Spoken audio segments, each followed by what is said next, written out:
Chapter 1 Units and Dimensions. We have discussed question 1, 2 and 3.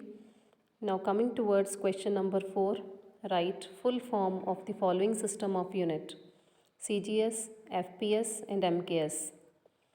Answer CGS इन जो यहाँ पे बेटा आप लोगों को पूछी हुई है CGS, FPS और MKS, इन सब की आप लोगों ने फुल फॉर्म्स राइट करनी है, यहाँ पे लिखनी है और बतानी है। तो फर्स्ट है CGS stands for centimetre, gram and second. In this system जो यूनिट है लेंथ की वो होती है सेंटीमीटर, मास के जो यूनिट हैं वो ग्राम होते हैं एंड टाइम के जो यूनिट हैं वो सेकेंड होते हैं। तो इसीलिए यहाँ पे लिखा गया है in this system the unit of length is centimetre, unit of mass is gram and the unit of time is second.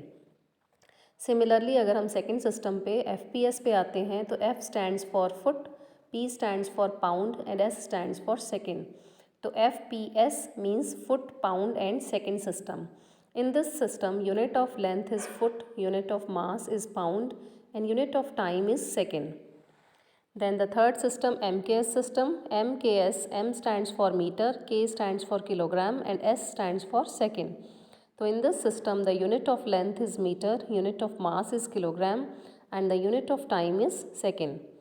तो इसमें आपको सिंपली फुल फॉर्म्स लिखनी थी। फुल फॉर्म्स लिखने के साथ इट लुक्स गुड, एग्जामिनर जब आपके पेपर चेक करता है बेटा तो ये अच्छा लगता है कि आप साथ में ये भी बता रहे हो कि सेंटीमीटर जो है वो लेंथ का यूनिट होता है, ग्राम जो है वो मास का यूनिट होता है और जो सेकंड है वो टाइम का यूनिट होता है।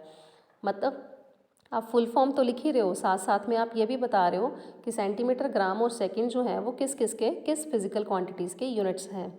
तो अगर आप इस तरह से अपना आंसर देते हो तो it gives a good impression on the examiner when he check your exam papers. Then fifth question, write down the definition of dimensions. तो डायमेंशंस क्या होती हैं आपने उसको डिफाइन करना है। The powers to which the fundamental units of mass, length and time written as M, L and T are raised. M, L और T की फॉर्म में जब भी हम किसी फिजिकल क्वांटिटी को लिखते हैं तो M, L, T की कुछ पावर्स हम वहाँ पे डिफाइन करते हैं, बताते हैं कि M raise to the power इतना है, L raise to the power कितना है and T raise to the power कितना है। तो जब भी हम M, L और T की फॉर्म में इंक्लूडिंग देयर पावर्स किसी भी फिजिकल क्वांटिटी को रिप्रेजेंट करते हैं तो वो जो पावर्स हैं उनको हम क्या बोलते हैं, बेसिकली डायमेंशंस।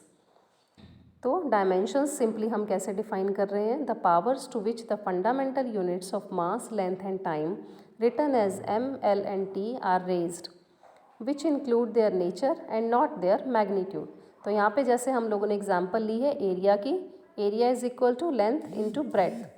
तो लेंथ और ब्रेड्थ दोनों ही हम L में मेजर करेंगे क्योंकि ब्रेड्थ जो है वो भी एक लंबाई होती है तो ये भी एक लेंथ है।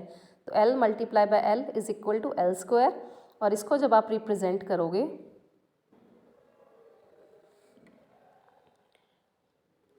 तो यहाँ पे जो एरिया के यूनिट्स बने हैं ये बन गए हैं M raise to the power 0, L raise to the power 2, T raise to the power 0। और अगर हम इसकी पावर्स देखते हैं तो इसकी जो पावर्स हैं it becomes 0 to 0 for M, L and T। The power 0 to 0 of fundamental units are called dimensions of area. तो यहाँ पे अगर हम एरिया के डायमेंशंस लिखना चाहेंगे उसको हम लिखेंगे 0 to 0।